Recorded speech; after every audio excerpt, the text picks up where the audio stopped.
안녕하세요. 법률사무소 해움의 박종원 변호사입니다. 오늘은 누수소송에서 증거 수집을 어떻게 해야 되는지에 대해서 말씀드려 보려고 하는데요. 누수 사건이 발생하게 되면은 대부분은 이제 관리사무소라든지 윗집에 대해서 누수 문제를 얘기하고 잘 해결되는 경우가 이제 보통이긴 합니다.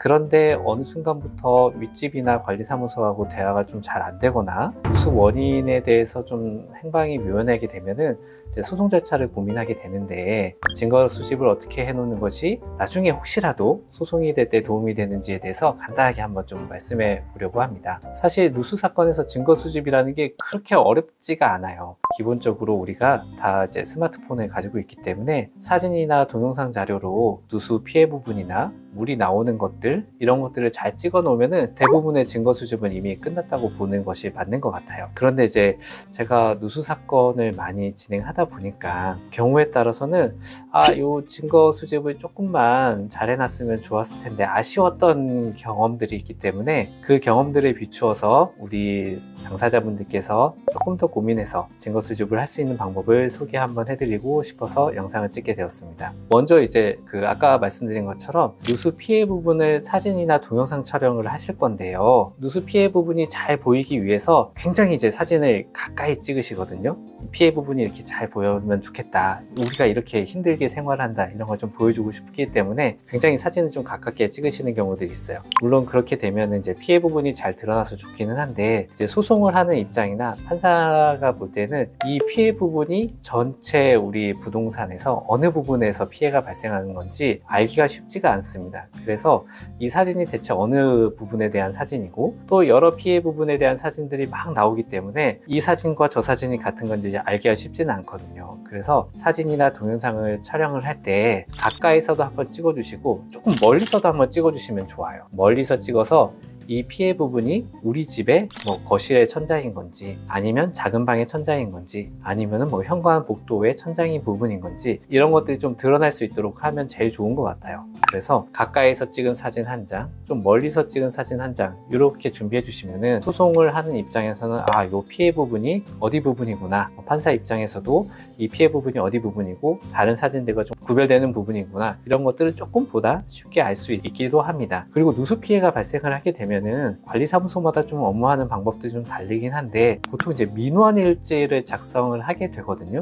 그러면은 관리사무실에 가셔가지고 민원일지를 한번 좀 작성을 하시는 것도 도움이 됩니다. 그래서 나중에 되게 되면은 누수가 여러 차례에 걸쳐서 피해가 발생하게 되면은 언제 누수 피해가 어떤 부분에 발생했는지에 대해서 문제가 되는 경우들이 있고, 이것들을 입증하는 방법들이 여러 가지들이 있긴 하겠지만, 민원일지를 통해서 언제 누수 피해가 어디에 발생했는지 증거를 남겨놓는다면은 나중에 이 민원일지를 가지고 저희가 소송 절차를 좀 수행하는 데 도움을 받기도 합니다. 그리고 또 한 가지 조금 이제 조심을 해주셔야 될 부분이, 사진이나 동영상 자료를 촬영을 하신 다음에 이걸 이제 카톡으로 좀 보내놓으시거든요. 카톡으로 좀 보내놔서 내가 이걸 잘 보관을 했다가 나중에 이제 소송이 되면 잘 써야겠다 라고 생각하시면서 이제 보내놓으신단 말이에요. 그리고 나서 이제 소송을 의뢰하시게 되면은 그 카톡이나 이제 동영상 자료를 보내놓았던 거를 그대로 이제 저희한테 전달해 주시는 경우들이 있는데, 그럼 이제 문제가 생기는 경우가 아까와 마찬가지로 이 누수가 언제 발생했는지에 대해서 분쟁이 생기는 경우들이 있거든요.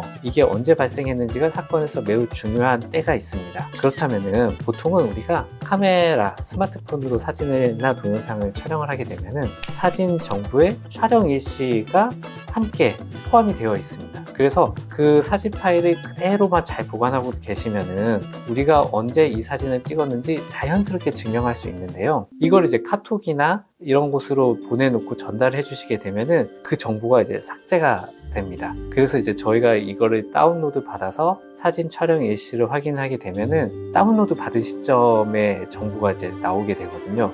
그래서 그것만으로는 누수 발생 시점을 확인할 수가 없어서 우리 의뢰인분들한테 사진 원본을 요청하는 경우들이 종종 있습니다. 이제 원본이 있으면은 당연히 그 안에는 이제 촬영 일시 정보가 확인되기 때문에 그걸 이제 활용하면 되는데, 이 카톡을 보내놓고 원본을 지우시는 경우들이 있거든요. 이것만 하지 않으셨으면 좋겠어요. 원본은 꼭 가지고 계셨으면 좋겠다. 그리고 그 원본에 대해서 가능하면은 편집을 하지 않으셔야 됩니다. 편집을 하시게 되면은 편집된 시점에 촬영 일시가 기재가 돼요. 그러니까 사진에 있는 정보가 변경이 되기 때문에 나중에 또 조금 문제가 생길 수 있기 때문에 사진 촬영을 하신다면은 그 자체로 그대로 좀 가지고 계셨으면 좋겠다. 요거를 좀 말씀드리고 싶습니다. 그리고 우리가 누수 사건이 보통 꽤 오랜 기간 동안 지속되는 경우들이 많이 있어요. 그러다 보니까 피해가 점차 커지는 거죠. 처음에는 천장에서 뭐 손바닥만큼 피해가 발생을 했는데 조금 시간이 지나니까 이제 뭐 손바닥 2개 정도로 넓어졌고, 나중에는 이제 팔을 벌려야지 될 정도로 피해 부분이 넓어졌다, 이런 경우들이 있을 수 있거든요. 그러면 이제 그거를 매번 이제 사진 촬영을 한다는 게 쉽지만은 않거든요. 그럴 때 이제 쓸 수 있는 약간 이제 팁이 하나가 있는데요. 처음에 이제 누수와 발생한 피해 범위가 있다면은 그 부분을 이제 연필로 이렇게 경계를 따라서 한번 그려주시고 날짜를 옆에다 써주세요.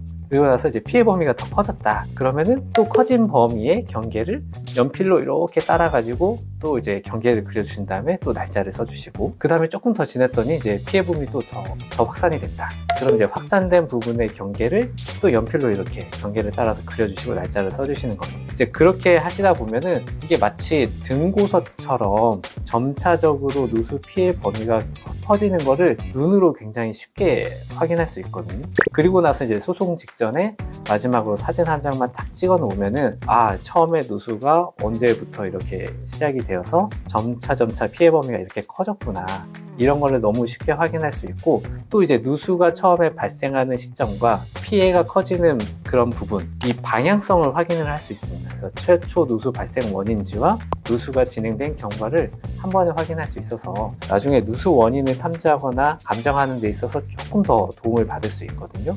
이게 사소한 팁이긴 하지만 모든 사건에서 이런 것들이 꼭 필요한 건 아니지만 간혹 가다가 이제 문제가 생기는 경우들도 있고 이런 자료들이 필요한 경우들이 있습니다. 그래서 지금이라도 혹시 이 영상을 보시면서 소송을 이제 고민하고 계시는 분이 있으시다라고 한다면은 요것들을 조금 참고해서 미리미리 좀 자료를 준비했으면은 나중에 이제 추후에 소송을 할 때 도움이 되실 거라고 생각합니다. 오늘은 일단 이렇게 가볍게 누수 사건을 진행하는 데 앞서서 어떻게 이제 증거 수집하면 좋을지에 대해서 알아봤습니다. 감사합니다.